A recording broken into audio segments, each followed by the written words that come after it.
Vamos a abrir nuestra Biblia en el Nuevo Testamento. Evangelio según San Lucas, capítulo 14. Lo que cuesta seguir a Cristo. Lucas capítulo 14, a partir del versículo 25. Leo en el nombre del Padre, del Hijo y del Espíritu Santo. Grandes multitudes iban con él, y volviéndose les dijo: si alguno viene a mí y no aborrece a su padre y a madre y mujer e hijos y hermanos y hermanas y aún también su propia vida, no puede ser mi discípulo. El que no lleva su cruz y viene en pos de mí, no puede ser mi discípulo. Porque ¿quién de vosotros, queriendo edificar una torre, no se sienta primero y calcula los gastos, a ver si tiene lo que necesita para acabarla? No sea que después que haya puesto el cimiento y no pueda acabarla, todos los que lo vean comiencen a hacer burla de él, diciendo: este hombre comenzó a edificar y no pudo acabar. ¿O qué rey, al marchar a la guerra contra otro rey, no se sienta primero y considera si puede hacer frente con 10,000 al que viene contra él con 20,000? Y si no puede, cuando el otro está todavía lejos, le envía una embajada y le pide condiciones de paz. Así pues, cualquiera de vosotros que no renuncia a todo lo que posee, no puede ser mi discípulo. Voy a repetir el 33. Así pues, cualquiera de vosotros que no renuncia a todo lo que posee, no puede ser mi discípulo. Le quiero decir algo.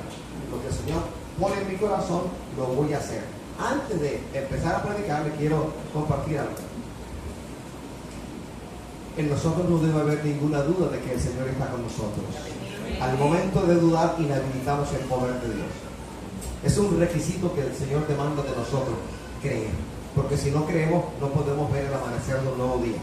Al que no cree, el Señor no le visita. Al que no cree, el Señor no le da. Porque es condición divina, no humana, la de creer. La de creer. Hebreos 11:6 dice: pero sin fe es imposible agradar a Dios. Es decir, todo lo que hagamos, póngale el nombre dirigido al Señor, pero sin fe es pérdida de tiempo. Orar sin fe es perder el tiempo. Ayunar sin fe es pasar hambre. Vigilar sin fe es perder el sueño. Leer la palabra del Señor sin fe es hacer la lectura de Heraldo o cualquier otro periódico, sin fruto, sin producción. La pregunta no debe ser si Dios va a hacer lo que va a hacer, sino si Él quiere.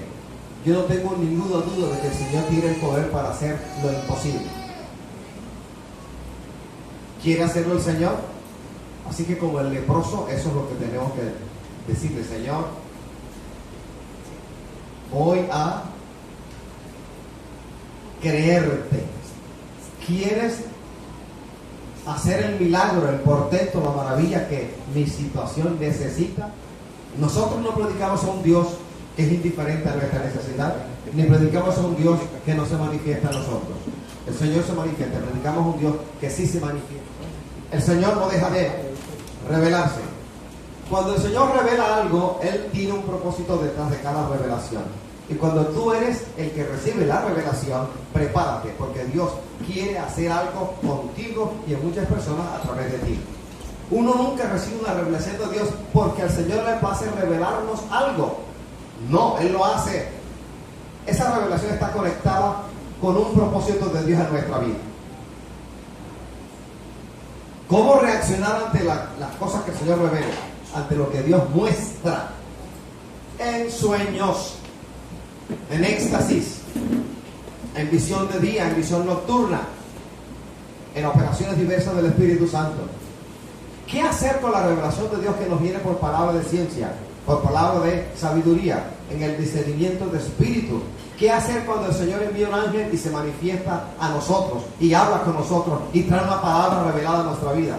Cuando el Señor hace eso, esa revelación no viene a la topa tolondra, viene con un propósito.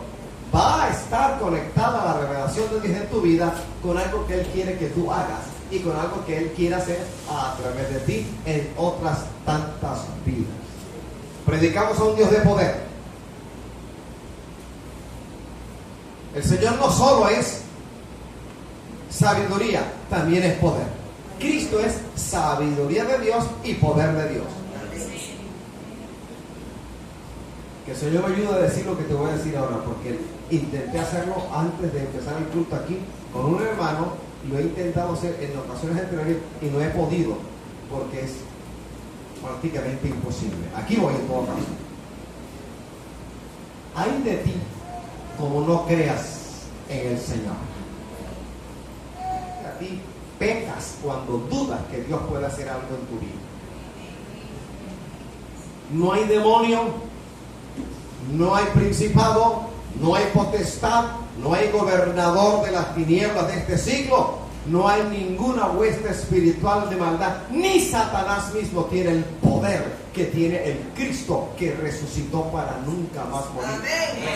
Y ese poder, que yo no puedo describir porque no puedo hacerlo, pero sí lo experimenté, es tan grande que nuestra mente de chorlito no alcanza a comprender la real dimensión del poder del que creó el universo y nos dio la vida. Y estando muertos en nuestra propia vida biológica, nos ha dado la vida en Cristo Jesús, Señor nuestro. Está prohibido no creer al Señor. Amén. Hay de ti como no creas. La razón dice 1 de Juan 4:4: hijitos, vosotros sois de Dios que los habéis vencido, porque mayor es el que está en vosotros que el que está en el mundo. Tienes un Dios que te guarda, que te cuida. Así que a las madres y padres que se preocupan excesivamente por sus hijos, les digo hoy en palabra del Señor que no lo hagan, porque usted no ama más a su hijo de lo que el Señor le ama, ni lo cuida mejor de lo que lo cuida el Señor. Entrega esa carga al Señor, dile: Señor, tu mano sobre él, tu mano sobre ella, cuídalo. Cuéntale tú cuál es tu petición, tu temor, échalo sobre el Señor, tu ansiedad, derrámala sobre el Señor y permítele a él saber cuál es tu petición. Tan solo dile: ponle la mano encima, trata con él. Y el Señor dice: al fin me dio el permiso para hacerlo, porque a veces oramos mal y con nuestra falta de fe y malas palabras enredamos, torcemos e impedimos que Dios obre en nuestros familiares como uno quiere que obre. Alabado sea el Señor. Así pues, cualquiera de vosotros que no renuncia a todo lo que posee no puede ser mi discípulo. Hagamos una nota a manera de introducción acerca de lo que es un discípulo. No lo que usted cree, sino lo que la Biblia enseña. Son dos cosas diferentes. En griego bíblico, idioma en el cual originalmente se escribe el Nuevo Testamento, la palabra es matetes, TH en la mitad, matetes, aprendiz, discípulo, del verbo mantano, que significa aprender. Y este verbo mantano, a su vez, de una raíz que es mat, M-A-T-H, que indica pensamiento acompañado de esfuerzo. Entonces, bíblicamente hablando, ¿qué es un matetes? ¿Qué es un discípulo? Es uno que sigue la enseñanza de otro. Nosotros la de Cristo. Es aprendiz y a la vez es partidario. Uno que imita a su maestro. ¿Estamos imitando a nuestro maestro Jesucristo o estamos imitando a un cantante de boda? O a un político de turno que para nada sirve. Juan 1:37 dice: le oyeron hablar los dos discípulos y siguieron a Jesús. Entonces, un discípulo es uno que sigue a Jesús. Pero hay dos cosas que te quiero decir acerca de lo que es un matetes, un seguidor de Cristo, un aprendiz, un partidario de Cristo, un discípulo. Primero, un discípulo es uno que no le pone condiciones a su Señor.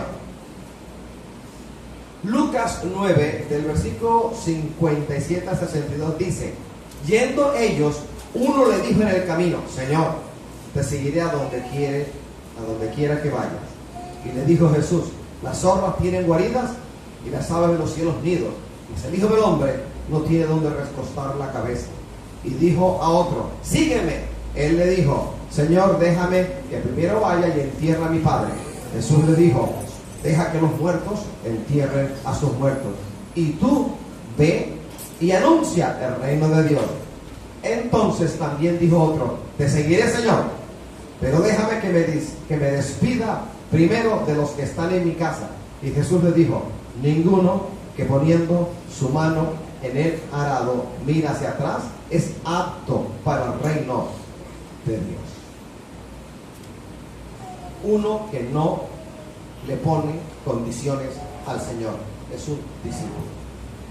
En lo que acabo de leer hay una clara referencia al acto de arar. Arar requiere que se preste atención en el surco en el cual se está arando. Que si se vuelve la vista atrás, el surco se va a arruinar.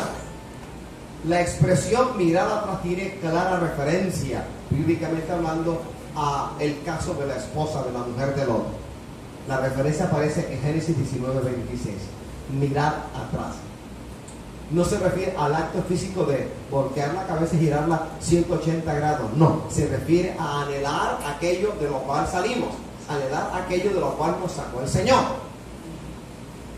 El que hace la obra de Dios con atención distraída, ¿sabe lo que hace? Corre riesgos innecesarios para poder perder la salvación, porque no se desliga todavía del mundo. Aprecia tanto cosas del mundo que se distrae, está distraído y piensa equivocadamente que uno le puede servir al mundo en un pequeño detalle y servir al Señor en los demás detalles. Y eso es una falacia, es una mentira. El Señor a quien tú dices que sirve exige de ti todo. Amén. Absolutamente todo. Todo. Por ejemplo, ¿cómo puedo yo ir a una cantina y escuchar música de Héctor Lavoe, el sexteto de Yo de Cuba, la Fania All Stars, tomar cerveza el fin de semana? Me deslizo, pero como Dios es bueno, Él es amor, el infierno es una invención de Wilfrido, entonces yo vengo a la iglesia y todo está bien, todo está muy mal. No le puedes servir a dos señores a la vez. Le sirves a uno y menosprecias al otro. O le sirves al Señor o no le sirves al Señor. ¿Cuándo le sirven al Señor? El Señor pide exclusividad. ¡Exclusividad! A la iglesia de la Odisea la regañó, por cuanto no eres ni fría ni caliente, sino tibia, te vomitaré de mi boca. Y el verbo te arrojaré, te vomitaré de mi boca, en griego bíblico, la acepción da a entender llevar algo a la boca y darse uno cuenta que es inmundo, repugnante, y con repugnancia tirarlo, arrojarlo de la boca. Así mira el Señor al de doble ánimo, hoy cristiano, mañana mundano. No, Señor, o somos del mundo o somos del Señor, una de dos. ¿Cuántos son del Señor? Amén. ¿Cuántos son de Cristo? Amén. Y el que no es de Cristo, arrepiéntase de su pecado y busca al Señor, que de ti tendrá misericordia. Segunda anotación acerca del término matetes: uno que permanece consistentemente con Jesús, con su Maestro, uno dispuesto voluntariamente a pagar el precio de la salvación y del servicio a Jesús. Vea, seguir a Jesús trae consecuencias. El día que uno toma la decisión de servir al Señor, automáticamente se tira al mundo del enemigo y las tinieblas de enemigos, y van a venir contra ti de una u otra manera. Y cuando lo malo no practiques, aunque sigas haciendo lo bueno, no importa, estás en patio ajeno. En el mundo tendréis aflicción. Tened fe. Yo he vencido el mundo. En ninguna parte el Señor enseña que Él te va a eximir del test de tu fe en Cristo y del amor por el Padre. En ninguna parte. Y el que te diga eso, miente. Aléjese de ahí, que está mintiendo. No es como tú digas, es como la palabra del Señor lo dice. Entonces, cuando uno llega a los pies de Cristo, la vida de uno se rompe, se parte, antes y después de Cristo.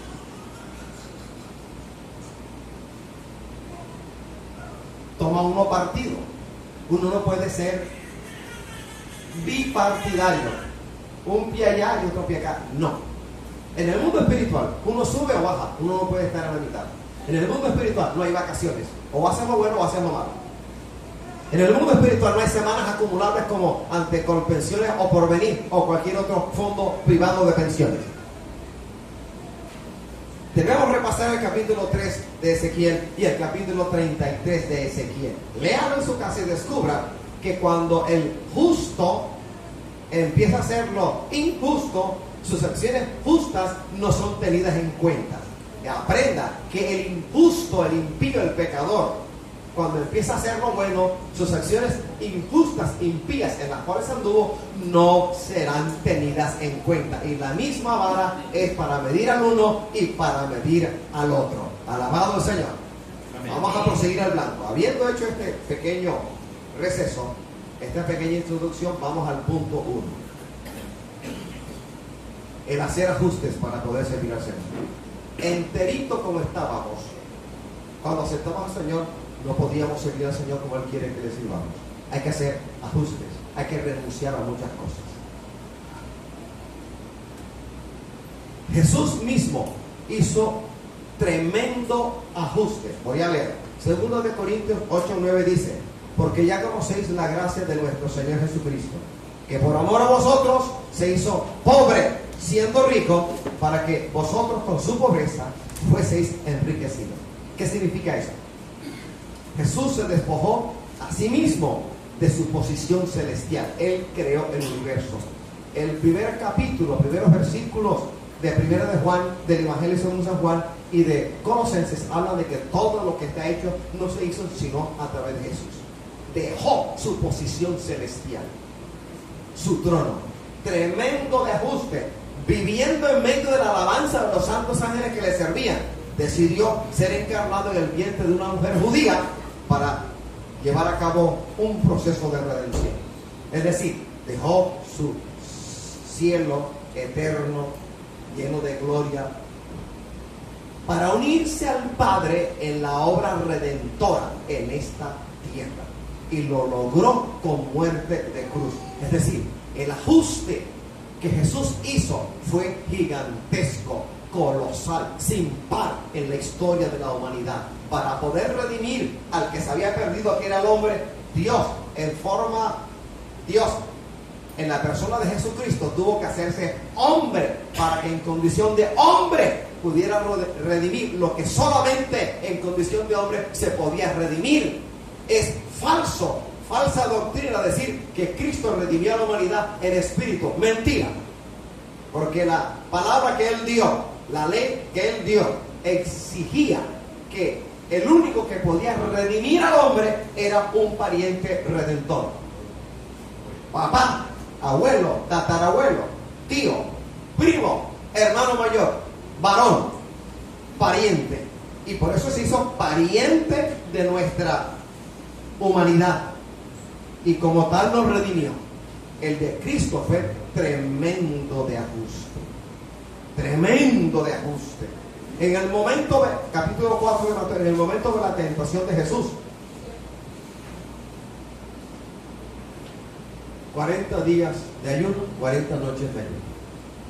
Tuvo hambre y el tentador se le presentó y le habló varias veces. Y las 3 veces que le tentó, que le ofreció, dijo: escrito está, escrito está, escrito está. ¿Tú qué crees? ¿Que el Señor no podía en ese momento clamar a los santos ángeles que Él creó y que le servían?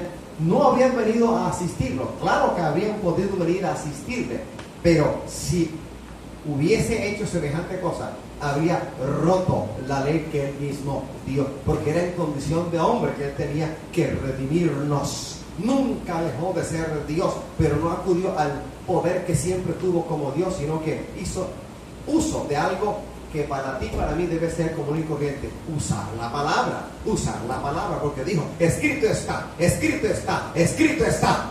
Por la palabra se defendió. He ahí el ejemplo que te da, he ahí el ejemplo que me da a mí. Alabados al Señor. Así que el de Cristo fue tremendo de ajuste. Si es Jesús, para la obra redentora de la humanidad, hizo tremendo de ajuste, dejando el cielo y viniendo a la tierra, ¿qué de ti y qué de mí? Isaías 55:9 dice: como son más altos los cielos que la tierra, así son mis caminos más altos que vuestros caminos y mis pensamientos más que vuestros pensamientos. Entonces, en la relación Cristo creyente, sé que la tendencia nuestra es dejar a un lado los ajustes y acudir directamente de la fe a la obediencia, y eso no es posible. Creer, solamente creer, no es suficiente. El capítulo 2 del libro de Santiago, al final dice Santiago, concluyendo el asunto de las obras y de la fe, dice: así como el cuerpo sin espíritu está muerto, así también la fe sin obras está muerta. ¿Qué significa eso? Si yo creo en Jesucristo, mis acciones, mi vida, mi testimonio tiene que corroborar eso que yo digo que se llama fe en Cristo Jesús. Porque si digo que tengo fe en Cristo Jesús y bailo en una cantina, escucho música que no debo escuchar, no inspirado por el Espíritu Santo, hago lo malo, entonces mis acciones hablan mejor y más que lo que yo digo. Cuando habla de obra se refiere a eso. A partir del momento de tu conversión al Señor, todo lo que hagas o digas tiene que hablar de una fe que en ti se produjo, de un cambio que el Señor produjo en tu vida. Alabados al Señor. Que fe no es suficiente, sí creemos, pero algunos se detienen en creer, no, el Señor es bueno y para siempre es su misericordia. ¿Sabes qué dice la palabra? Los demonios también creen y tiemblan.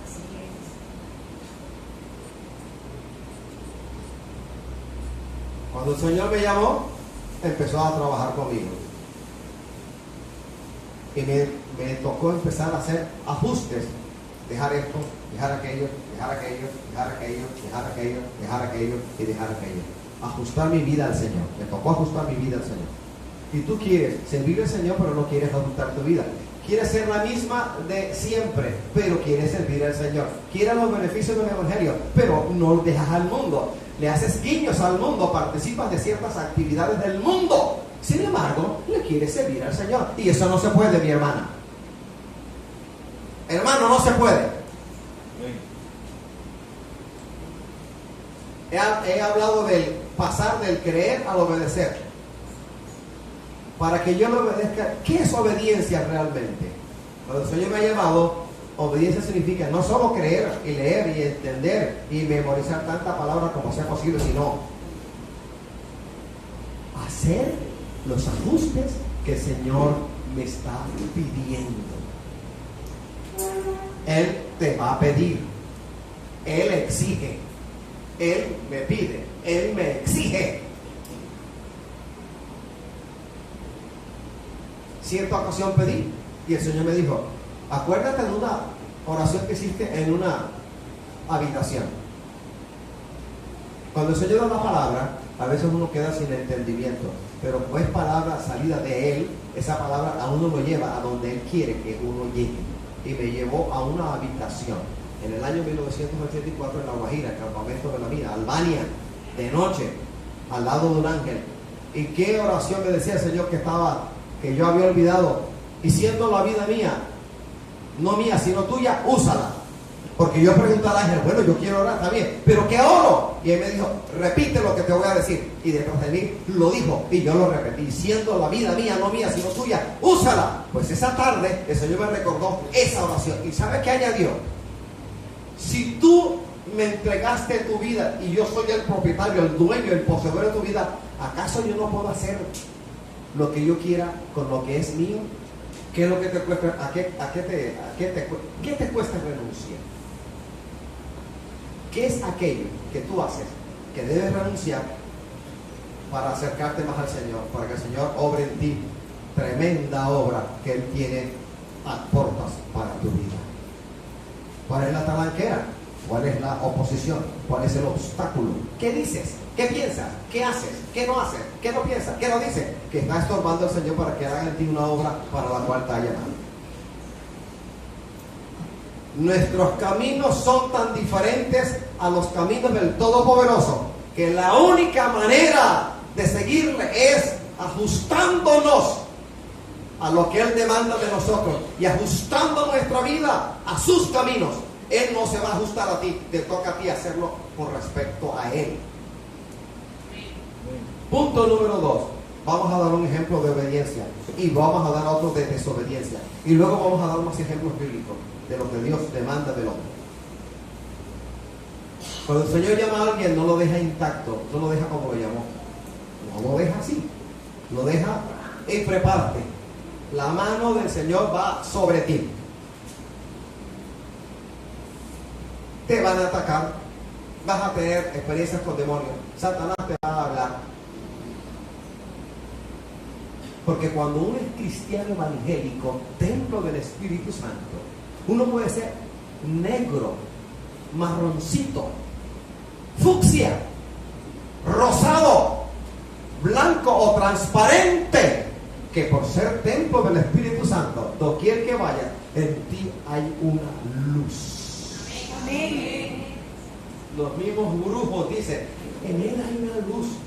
Y tú no crees todavía que el Espíritu Santo mora en la vida de tu hermano. Amén. El ejemplo es de Eliseo. Obediencia. Un ejemplo del Antiguo y otro del Nuevo. Primera de Reyes, capítulo 19, del verso 15 al 21, dice así. Y le dijo Jehová, ve, hablando con Elías, vuélvete por tu camino por el desierto de Damasco y llegarás y ungirás a Hazael por rey de Siria, a Jehú, hijo de Nimsi, ungirás por rey sobre Israel, y a Eliseo, hijo de Safat, de Abel Meola, y ungirás para que sea profeta en tu lugar. Y el que escapare de la espada de Hazael, Jehú lo matará. Y el que escapare de la espada de Jehú, Eliseo lo matará. Y yo haré que queden en Israel 7,000, cuyas rodillas no se doblaron ante Baal y cuyas bocas no lo besaron. Partiendo él de allí, halló a Eliseo, hijo de Safat, que araba con 12 yuntas delante de sí, y él tenía la última. Y pasando Elías delante de él, echó sobre él su manto. Entonces, dejando él los bueyes, vino corriendo en pos de Elías y dijo, te ruego que me dejes besar a mi padre y a mi madre, y luego te seguiré. Y él le dijo, ve, vuelve. ¿Qué te he hecho yo? Y se volvió y tomó un par de bueyes y los mató. Y con el arado de los bueyes coció la carne y la dio al pueblo para que comiesen. Después se levantó y fue tras Elías y le sirvió. A través de Elías, el Señor llamó a Eliseo. Era costumbre en esos tiempos en el antiguo Israel, cuando todavía no había división entre el estado del norte y el estado del sur, o Judá propiamente dicho, era costumbre que los profetas tenían sirvientes, servidores, ahí estaban con él, le servían, le ayudaban. Eliseo era sirviente, uno que servía a su señor Elías. El Señor llama a Eliseo y Eliseo tuvo la osadía de decirle, dame una doble porción de lo que tú tienes. Dame doble de lo que está en ti. Y se le fue concedido. A Eliseo se le requirió algo y lo hizo. ¿Qué ajuste se requirió, se exigió, se demandó de Eliseo? Que dejara todo y siguiera a Dios. ¿Cuál fue la respuesta de Eliseo? Lo dejó todo y fue en pos de su Señor. Eliseo dejó a su familia y dejó su trabajo. Él era agricultor. Lo dejó todo a fin de responder a semejante grande llamamiento de Dios a la obra. Eliseo quemó su equipo agrícola y mató sus bueyes y lo entregó al pueblo. Cocinó la carne, la cocinó y la dio a comer a todas las gentes de su comunidad, de su pueblo.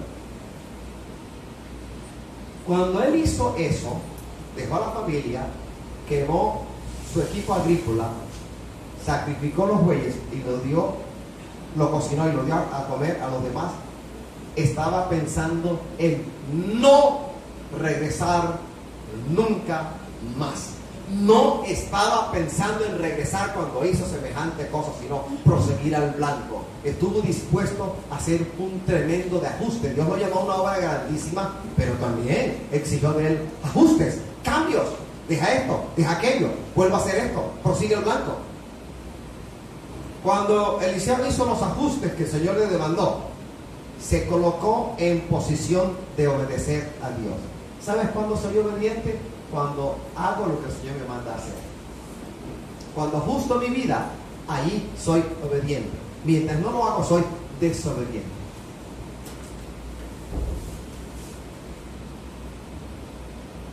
Pero hermano, es que a mí me cuesta dificultad dejar la música de Héctor Lavoe. Me cuesta dificultad dejar la música, la salsa clásica, la salsa de los 50, 60 y 70. Renuncia, dile: Señor, me cuesta dificultad, es verdad, mi corazón está pegado a toda esa cosa. Me cuesta dificultad, Señor, y lo confieso, ayúdame.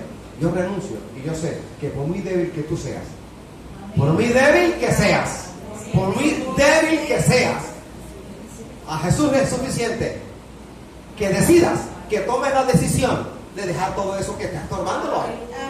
Y Él te va a ayudar con su Espíritu Santo. Amado Jesús. Así que aquí obedecer es sinónimo de hacer los ajustes que el Señor me manda. En pocas palabras, renuncia a esto, renuncia a aquello. ¿Listo? Por ejemplo, voy a dar un ejemplo, porque el Señor no es teórico. Yo sigo trabajando. No he dejado de trabajar. Aunque ya los años de las semanas cotizadas estoy pasado de eso.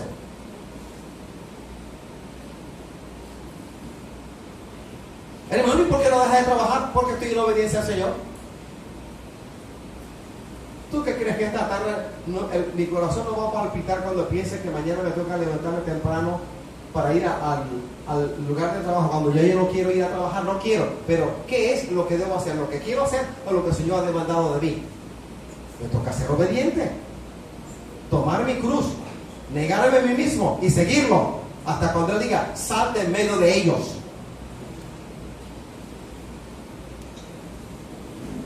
¿O tú qué crees que yo, cuando estoy dictando clase hablando inglés a un grupo, siento el deseo, el impulso gigantesco de abandonar todo y de venirme para la casa y venirme para la iglesia? ¿Tú qué crees que no lo siento? Una vez me quejé y dije, ni siquiera lo hablé sino aquí, en lo duro llamamente, y todo lo que tú piensas el Señor lo escucha. Parece un megáfono, para que usted lo sepa. Lo pensé, lo dije, lo medité, y el Señor me dijo: no te quejes, porque fui yo el que te puse en ese lugar, te puse allí con un propósito. Y cerré la boca y mira lo que estaba pidiendo. Yo, ¿qué hago aquí? Hablando con gente que no te conoce, hablando un idioma que no quiero hablar en lenguas, quiero estar en la iglesia sirviéndote. Y el Señor me dijo: no, aquí me estás sirviendo porque yo te necesito en este lugar para unos propósitos míos, así que estate tranquilo, quédate aquí. ¡A su nombre! ¡Gloria! O cuando mienten, hablan mal de ti mintiendo, tergiversando la verdad, manipulando la verdad en contra tuya, y tú lo único que escuchas del Señor es: permanece callado y confía. Calla y confía, que esa batalla es mía. Te toca ajustar. A veces hay cosas que uno quiere hacer, pero el Señor dice: tú o yo. Y le toca al Señor. Espero estar hablando claro. Como resultado de la obediencia de Eliseo. ¿Cómo llegó Eliseo a obedecer a Jesús, a su Dios, que le tomó por siervo? Haciendo ajustes, renunciando a lo que tenía que renunciar y haciendo lo que tenía que hacer. Como resultado de esta acción de Eliseo, como resultado de los ajustes que llevó a cabo, Dios empezó a hacer a través de él una obra maravillosa. Realizó algunas de las más grandes señales y más grandes milagros que uno pueda leer en el Antiguo Testamento. Lo podemos leer, si quiere referencia, léalo en Segunda de Reyes, del capítulo 3 al capítulo 13, y lea acerca de las maravillas que el Señor logró a través de esta vida, la vida de Eliseo. Gracias, Señor. Ahora vamos a un ejemplo del Nuevo Testamento: desobediencia, no ajustes. El joven rico. Mateo 19, 16.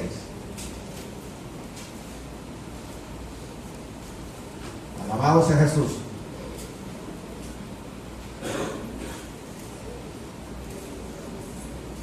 Entonces vino uno y le dijo: Maestro bueno, ¿qué bien haré para tener la vida eterna? Él le dijo: ¿por qué me llamas bueno? Ninguno hay bueno sino uno, Dios. Mas si quieres entrar en la vida, guarda los mandamientos. Le dijo: ¿cuáles? Jesús le dijo: no matarás, no adulterarás, no hurtarás, no dirás falso testimonio. Honra a tu padre y a tu madre, y amarás a tu prójimo como a ti mismo. El joven le dijo: todo esto lo he guardado desde mi juventud. ¿Qué más me falta?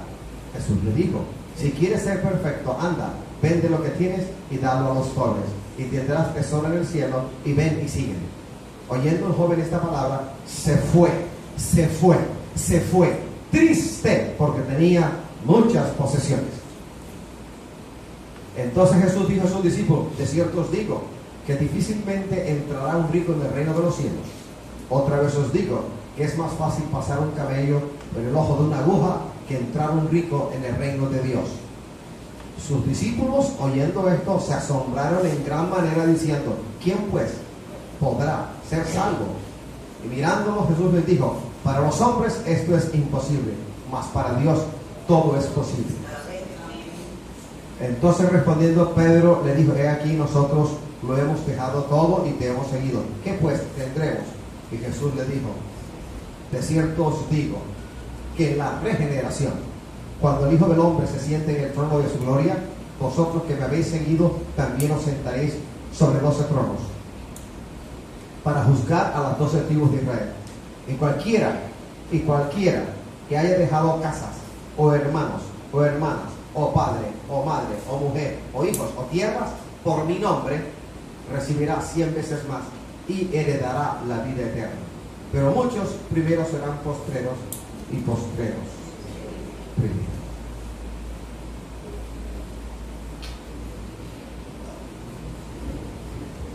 ¿Qué ajuste se requirió del joven rico?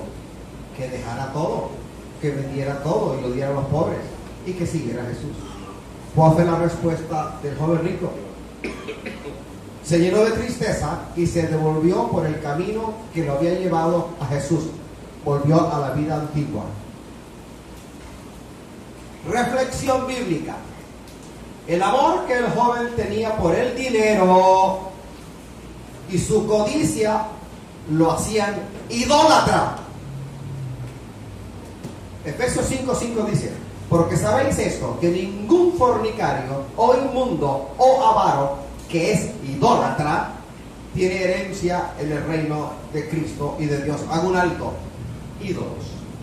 Aquí dice que aquel que es fornicario o que es inmundo, y dice, o avaro, es idólatra. ¿Tiene herencia? Ninguno tiene herencia en el reino de Cristo y de Dios. ¿Qué ídolos tenemos? Un ídolo no necesariamente tiene que ser hecho de palo, madera, cal u otro material. No necesariamente la imagen, una imagen tallada. No. Un ídolo puede ser el trabajo, un ídolo puede ser tus hijos, un ídolo puede ser tu mujer, un ídolo puede ser tu esposo, un ídolo puede ser el ministerio. Un ídolo puede ser el talento que Dios te dio. Un ídolo puede ser lo que usted menos se imagina. Un ídolo es cualquier persona, cualquier cosa en tu corazón que rivaliza con Jesús. Si Jesús no está entronizado en nuestro corazón, es decir, si el trono de nuestro corazón no lo ocupa Jesús, sino lo ocupa algo más, eso algo más es un ídolo. A veces un ídolo es el apellido del papá y de la mamá, la rancia prosapia, la herencia. A veces un ídolo es el buen nombre. A veces un ídolo puede ser un estatus socioeconómico a lo cual no se quiere renunciar.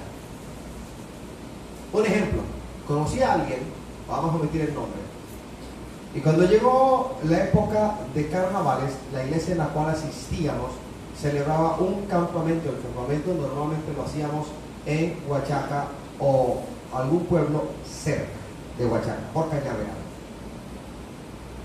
Los meses, 2 o 3 meses previos al campamento, esta mujer de un estrato socioeconómico altísimo, decimos 6, casada con un banquero, empezó a asistir. Y uno la veía cantando, asistiendo, ayudando, colaborando, robando sillas, limpiándolo todo. Se veía muy hermosa ella, sirviendo al Señor en la iglesia. Quería ir al campamento, pero entonces se presentó el primer problema. Su esposo le dijo, o la iglesia o yo. Y ella, ni corta ni perezoso, dijo, tú. Y dejó la iglesia.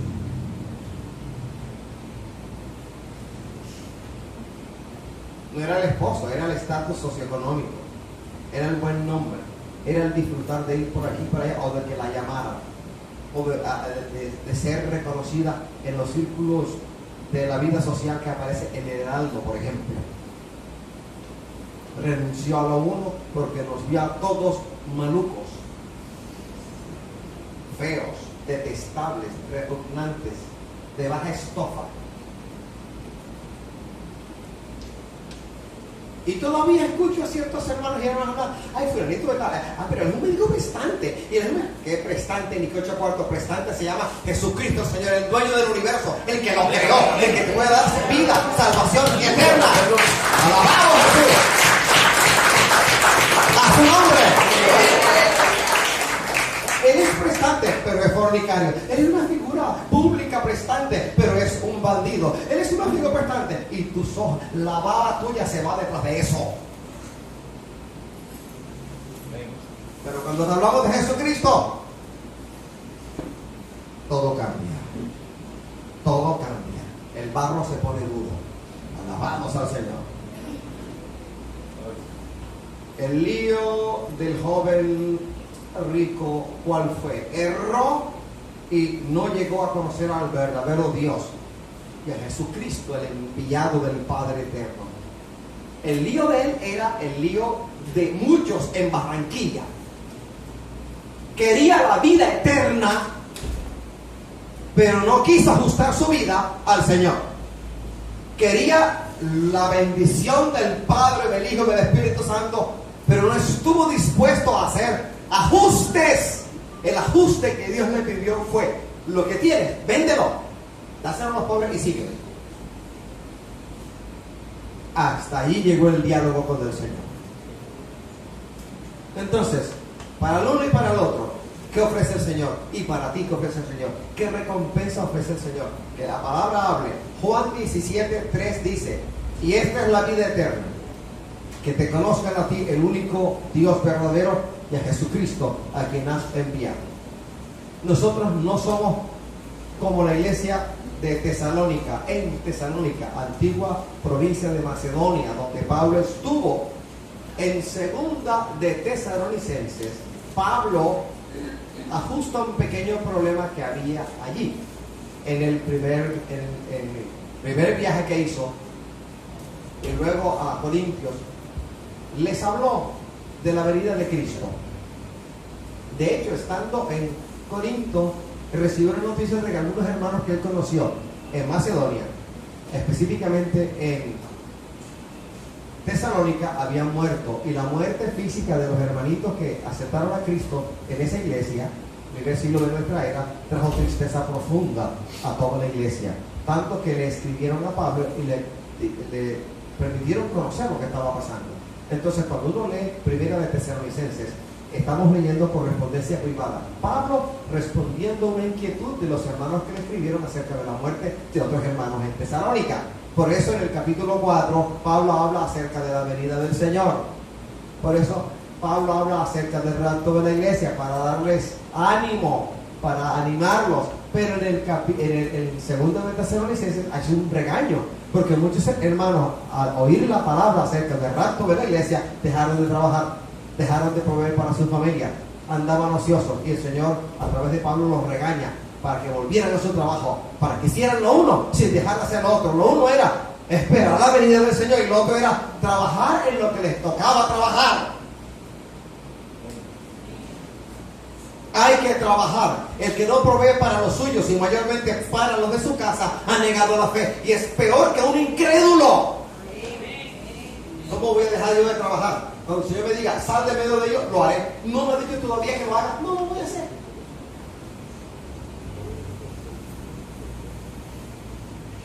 Así que, ¿cuál es la recompensa que el Señor me ofrece? Cuando yo muera, mi alma rauda, feliz, gozosa, partirá a la gozosísima presencia del Dios 3 veces santo y habitaré en luz inaccesible. Y todo lo que yo haya acumulado durante mis días en la tierra, dinero, posesiones, libros y demás, se queda aquí.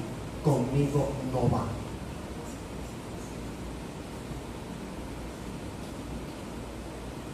Vamos a dar ejemplos bíblicos de gente que anduvo haciendo ajustes para servirle al Señor. Cuando el Señor lo llama a uno, créeme que hay que hacer ajustes.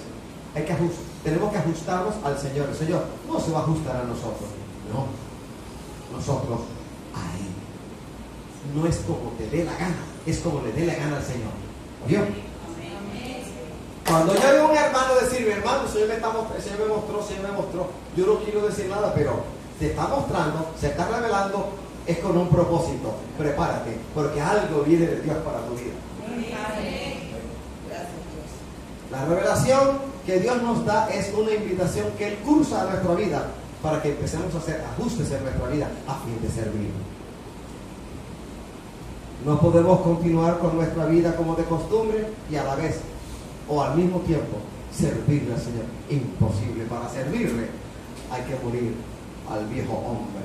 Hay que dejar que el Señor haga lo que Él quiera hacer con nosotros. Si te dice, deja de trabajar, deja de trabajar. Si te dice, sigue trabajando, sigue trabajando. Si te dice, ve a la China, vaya a la China.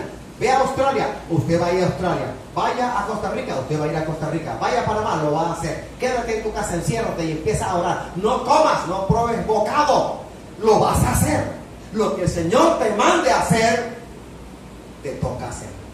Aunque te duela, aun cuando no lo entiendas, aun cuando sea un precio alto que pagar. No es sino que el Señor se hubiese manifestado a mi vida y a la vida de Josefina, la pastora, mi esposa, para que la vida nuestra hubiese sido cambiada. El Señor metió la mano en el cutarro y lo cambió para siempre.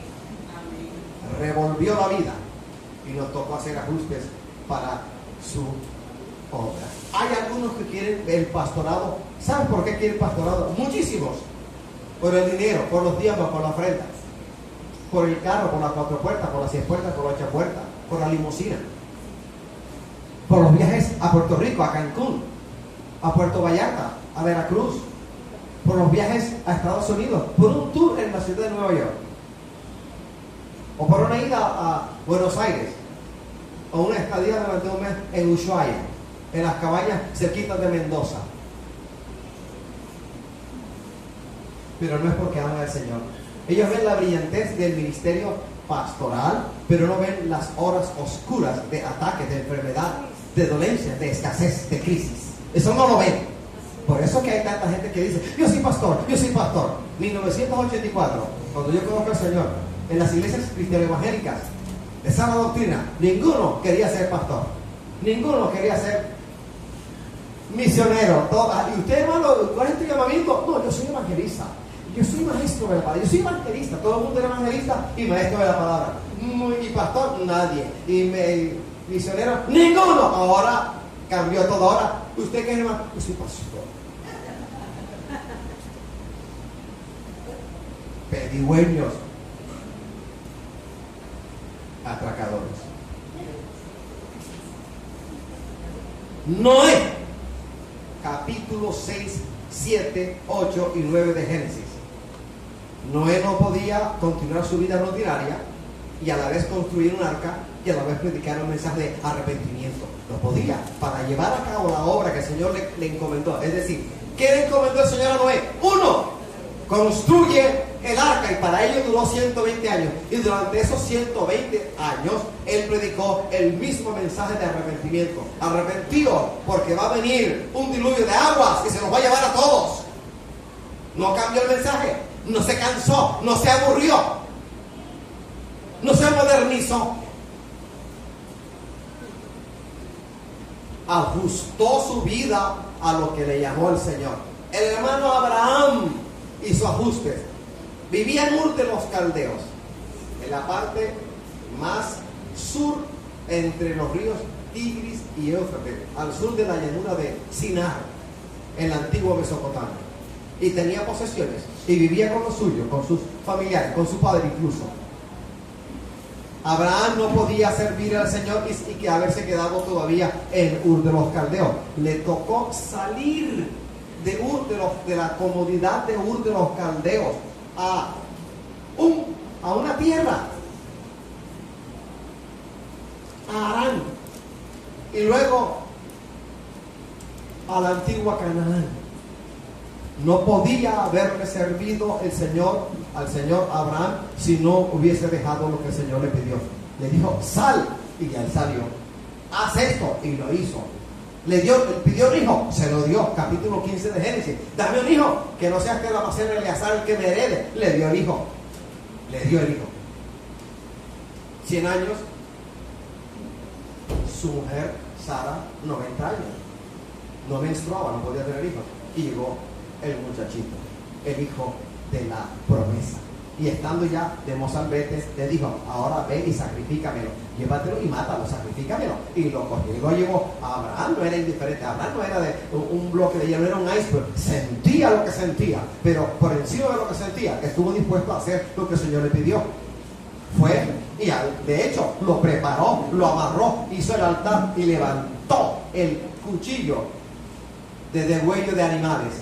Y el Señor tuvo que decir, no lo hagas, detente, porque lo probó y pasó el test de la prueba. Abraham no podía haberle servido al Señor como le sirvió, a menos que hubiese hecho ajustes, y tremendos ajustes. Salir de la tierra de uno a una tierra que nuestros pies no han pisado, dejarlo todo y saber que uno nunca más va a regresar a su terruño. Moisés en Madián era pastor. No podía haberse quedado pastoreando ovejas y a la vez presentarse ante Faraón, el rey de Egipto. No podía hacerlo uno. Tenía que dejarlo. Dejó la vida pastoril, aceptó el llamamiento de Dios, hizo un tremendo ajuste en su vida y le sirvió al Señor y lo usó al Señor como sabemos que lo utilizó. Léase el capítulo 3 y el capítulo 4 de Éxodo. En el caso de Abraham, léase el capítulo 12 hasta el capítulo 18 más o menos de Génesis.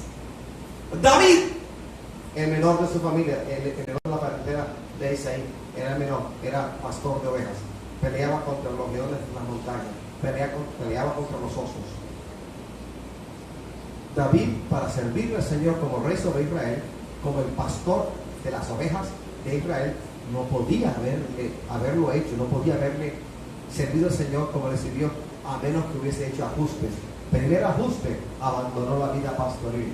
Segundo ajuste, salió de su parentela e hizo otros más ajustes para servirle al Señor. El profeta Amós, eso es de David, 1 Samuel 16, lo leí en su casa. Amós, capítulo 7, versículos 14 y 15 de Amós. Amós, el profeta, tuvo que dejar sus higueras para ir a predicar a Israel. No podía ser uno ocupado de las higueras y servir al Señor. No, le tocó dejar lo que el Señor le pidió que dejara y fue a predicar a Israel. Jonás tuvo que dejar su hogar, su familia y sobreponerse de sus prejuicios, porque tenía prejuicios con los no israelitas, y le tocó ir a Nínive y predicar arrepentimiento en Nínive. Jonás capítulo 1, los primeros 2 versículos. Jonás capítulo 3, los primeros 2 versículos. Jonás capítulo 4, del versículo 1 al 11. Ahí lo puede leer. Pedro, Andrés, Santiago y Juan, pescadores curtidos, tuvieron que dejar su negocio próspero de pesca para ser convertidos en pescadores de almas para Cristo. No podían seguir con las redes de atrapar peces para usar la red del evangelio para atrapar almas para el reino de los cielos. Tuvieron que hacer un tremendo de ajuste, tanto que uno de ellos, Pedro, se quejó que todo lo había dejado. ¿Y qué recompensa hay para nosotros? Y el Señor tuvo que hablarle fuerte a este Pedro, el díscolo, el locuaz de Pedro. Mateo tuvo que dejar su oficina de recolección de impuestos para Roma para poder seguir al Señor. ¿Qué dijo el Señor? Deja ese, sígueme. Y le tuvo que seguir. Léalo en Mateo 9:9. Vamos al capítulo 11 de Hebreos, Héroes de la Fe. Usted lo va a leer en su casa, desde el primero que se menciona hasta los últimos, cuyos nombres no aparecen allí. ¿Qué hicieron ellos? A todos ellos sin igual, el Señor los llamó a servirle en algo, los puso a hacer una tarea en particular. Y todos ellos tuvieron que hacer ajustes, es decir, se tuvieron que ajustar al plan de Dios. A todos ellos se reveló el Señor, y cuando el Señor se revela a alguien es porque el Señor está llamándote. Si el Señor te está revelando cosas, créeme que te está llamando a hacer algo, no sé qué cosa que tienes que descubrir en oración. Si te está dando revelaciones, te está llamando a que le sirvas. A todos los que he mencionado y a todos los que no he mencionado en la Biblia, a todos les tocó hacer grandes ajustes en su vida para poder servirle al Señor. Cuando hicieron los ajustes que el Señor los demandó, Dios empezó a realizar sus propósitos por medio de aquellos a quien había llamado. Señor, te quiero servir. A veces estamos tan inspirados en una vigilia, en un ayuno, en un culto común y corriente, que sentimos el impulso y nos levantamos y hablamos en lengua, nos estremecemos. Señor, yo heme aquí, como cual Isaías, capítulo 6 del profeta Isaías. Heme aquí, envíame a mí. Pero no está dispuesto a dejar ciertas cosas, a ajustar su vida al Señor. No lo quiere. Señor no te puede llamar.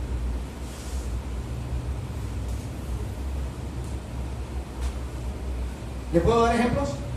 A una mujer de lengua larga, pero que ella dice que es hija de Dios, el Señor le dice, santifica tu lengua. Lee Santiago. Pero no, esas son palabras mías, no del Señor. No cree. Y sigue hablando. Presta su lengua no para bendecir, sino para maldecir. A uno que ya conoce al Señor, cuando está en la calle, los ojos se le van detrás de siluetas femeninas. Mayores que él de su edad y menores que él en edad colegial. Pero no todo está bien, no todo está muy mal. Él le quiere servir al Señor, pero no deja el mirar a las mujeres de mala manera. Mira a las mujeres como las mira el Señor, como almas en gran necesidad. No mire sus curvas, mira la necesidad que tienen en el Señor, con una miradita de fe. Pero no quiere renunciar y todo está aparentemente bien. Y no es así, hombre, no es así. ¿En qué otro lenguaje te lo puedo decir? Ya cuando te estés muriendo, cuando estés en el cajón, ay, era verdad lo que Wilfrido decía. Si aceptamos hacer ajustes, o mejor aún, cuando aceptamos hacer ajustes, entonces avanzamos en obediencia. Póngase de pie.